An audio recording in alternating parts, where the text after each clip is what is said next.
ladies and gentlemen. Welcome to the Esteemed FaceTime with Leaders, an initiative by World Development Corporation. I am Falakzeeb Khan, anchor at World Development Corporation. FaceTime with Leaders is a platform for industry titans to share their experiences, thoughts, ideas, and best practices in order to inspire one another and future leaders. In a nutshell, we attempt to encapsulate the multi-decadal learnings acquired by these industry leaders. We also hope that by conducting these FaceTime with Leaders interviews, we can bring together a global community of eminent personalities. By bringing together such visionaries on one platform, we hope to play a part in inspiring the lives of other leaders. Great learning from great leaders undoubtedly assist everyone by identifying, nurturing, and using the trade secrets that are proven success formulas for many. And this is what we aim for with these sessions, by making them a gathering of industry stalwarts and a knowledge-sharing community. We have one such personage on FaceTime with Leaders with us today, Mr. Pierre Menezes. Hello, welcome, Mr. Menezes. We are glad to have you here today with us on FaceTime with Leaders. Great to be here. Thanks a lot for having me. Thank you so much.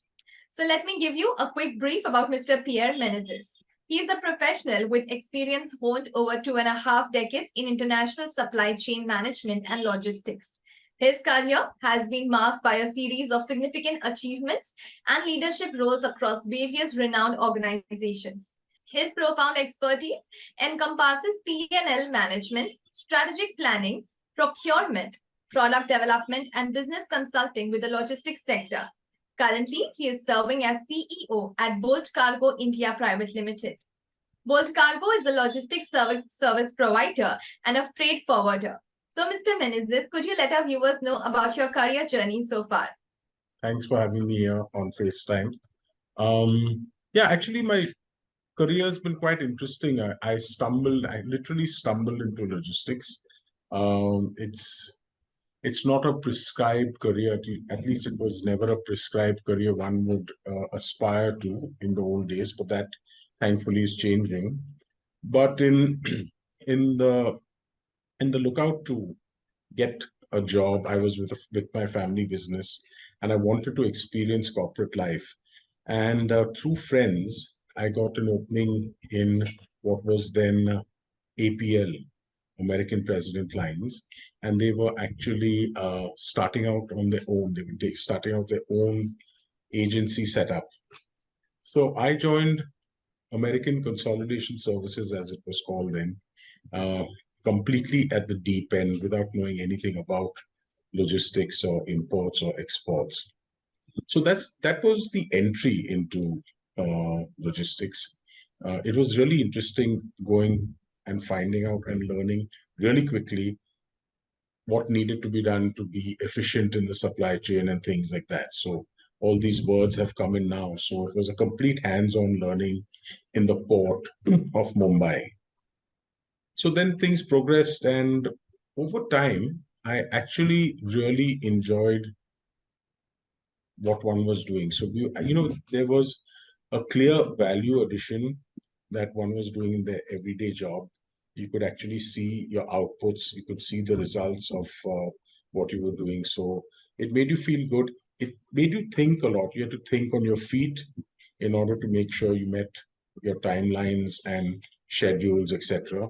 And that was also the beginning of the electronic era, where things move from telexes to emails and systems, which are now so taken for granted today. So yeah, it's been an interesting journey, and I'm still enjoying it. And more importantly, I'm still learning. So I think that is one key factor, that you have to have an open mind. And I think I'm learning something new every day. So that's really very interesting to know, I must say. So we are curious to know what made you stick around in the field of logistics for so long. That's actually a very interesting question. One of the key factors is, while the generic processes of, say, typically import or export are the same, but dealing with different customers, dealing with different commodities and different products, added a different spice, something different every day. And one got to learn. And there's actually, if you look at logistics as a word, it's derived from the old army, military, about being able to move things from one place to the other. And it's so wide and encompassing. So, yes, the learning curve is being steep. I also took a break from logistics for a few years and tried something different, which was importing Italian furniture. But then the logistics, it gets under your skin and draws you back. So yeah, that's how I'm still here. That's really very great to know, I must say. So, like, moving on to my next question, I want to know, like, what are some of the biggest recurring challenges you have encountered in your professional life, and what are your findings on dealing with them in a set manner? I don't know if this is the right thing to say, but there used to be or has been a lot of corruption in the import-export process in the country. So that's always been a challenge on how to handle. I must say it has dramatically changed over time, and I would attribute that change. It's definitely reduced significantly, and the key cornerstone of that change is technology. You know, with the with the introduction of digital processing and technology that we have in both the exports and imports process, it's become far more seamless, and it's now that much less of a challenge that it used to be. So in the older days, well, all these jobs were outsourced, so one really never came to it face to face, but on a Yes. day-to-day basis, because usually these were always this was outsourced typically, but one couldn't hide from the fact that it did exist. Uh, like I said, with time, it has significantly improved. I'm really happy to be able to say this, and it's become far more seamless to either import or export goods into and out of India. That's like really great, I must say. So, how and when did you develop an interest in ESG and corporate governance?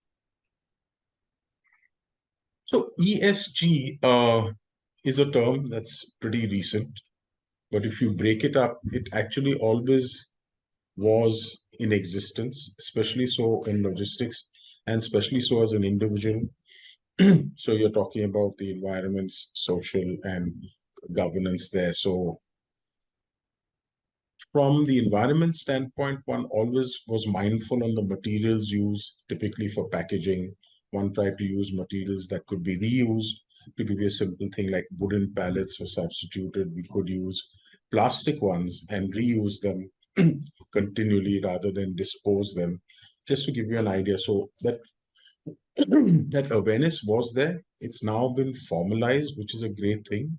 Uh, Governance also has always been in existence, but how much it has been practiced and the importance that's been given to it is now being increased and highlighted, which I think is only a good thing for us as a country and, to be accepted on a global basis. So corporate governance is quite critical because most of our customers abroad, for them, it's a key requirement. It's a standard key requirement that very often we tend to not pay as much attention as we need to. But that again, as you can see, if you look around you with the compliances required to be done and on, is definitely on the upswing. That's there, definitely. So when we talk about technology, what are some of the most remarkable changes you have seen in your field with changes in technology? And what changes do you expect to see with the advent of IoT, AI, ML, blockchain, big data, and Web 3.0? The changes have been phenomenal. So if you take, say my career, which has been, like you said, over 25 years, at the start of it, communication was by dot matrix telex printers. So the office had one telex machine and everybody hand wrote their messages. And there was a guy who was the telex operator. He actually typed each and every message. Similarly, all the overseas messages came on that one telex machine. It was printed, he cut them, labeled it to who it had to go to, and it was physically distributed in the office. That is pretty much now like the Stone Age, as you would agree. So, so with even within logistics, even with technologies like blockchain, though the full impact is nowhere close to being felt as yet, but it's been dramatic. Look at, say, companies like Amazon, look at companies like Flipkart. You've ordered a blouse and you decided you don't like the color. So you just say you want to return it. Next day, there's someone at your door and it's taken back. This is purely due to the advent of technology and the use of technology that it can be to you done in such a seamless manner. But it's one of the toughest things to do in logistics is reverse logistics, is, to go and return it, it has to go back. So yeah, it is made things far more efficient. It's made things for the general public far more convenient. People tend to take it for granted. Like you can just call up Swiggy and order whatever you want, and it's there at your doorstep. So yeah, this is technology working real time. I mean, look at your phone. Everything is on your phone today. Right. So yeah, and because of it, it's bringing in a lot of efficiencies. That coupled with some policy changes that we made in India, the GST, which was earlier called value-added tax, and was talked about for the last 20 odd years. And they were trying to find out ways to get a way to implement it. And we finally done it, which is a huge plus point. Though it's not directly technology, but it has removed the borders of the states. So from a logistics and supply chain standpoint, so now India is pretty much a homogeneous geographical mass. Earlier, if you wanted to get something from Delhi to Bombay by road, at each state, it had to stop and pass the local state excise. So that's why you had warehousing in each state. If you were a big FMCG player, if you were, like, say, a food biscuit manufacturer, you had to have warehouses. So now you can actually, purely from an efficiency standpoint, decide where you want to keep your main warehouses and then distribute your goods. So yeah, that has contributed along with the technology to, it's a completely different ball game from what it was 25 years ago. Where it will go is anybody's guess. So moving on to my next question, like, as you know, we are building a community of industry magnates. The move is meant for cross-pollination of knowledge and building a knowledge-sharing community of corporate giants and industry experts. So what are your thoughts about this initiative taken about by Mr. Zishan Pathan, Mr. Heval Mehta, and the whole World Development Corporation team? So I think for us in India, what the World Development Corporation team is doing is much required. I don't know the statistics off the top of my head, but there is a complete dearth in trained or professional independent directors. And as you move on in the corporate thing, this is a critical requirement that you are given. So given company law and their requirements. So for earlier, one would say get a friend or a cousin or whatever on the board as an independent director. But it's very important that the directors know what is required, what their role is. I think that is critical. And this is where World Development Corporation comes in. I think they're doing a stellar job in infusing the importance of understanding what the role of, say, an independent director is, the importance of corporate governance. So this is from the industry side, trying to match up with what the government is recommending as good corporate governance, and which is a global requirement as well for you to do business. So I think it's essential, and I think it's a great job, and I think maybe there should be more people like them to do this education amongst professionals. Yeah, thank you for these really kind words. So it was fantastic conversing with you, and I'm confident that your insights will inspire future leaders. Thank you so much for joining us today, Mr. Pierre Menezes. We wish you the best for your future endeavors. Moreover, trust that this initiative by Directors Institute unquestionably expanded the participants' understanding and enriched their minds. Thank you so much once again for sharing all your wonderful insights, your career journey with us, and the different principles that you follow. I'm sure, like everyone watching this, that is going to help them grow in their careers too.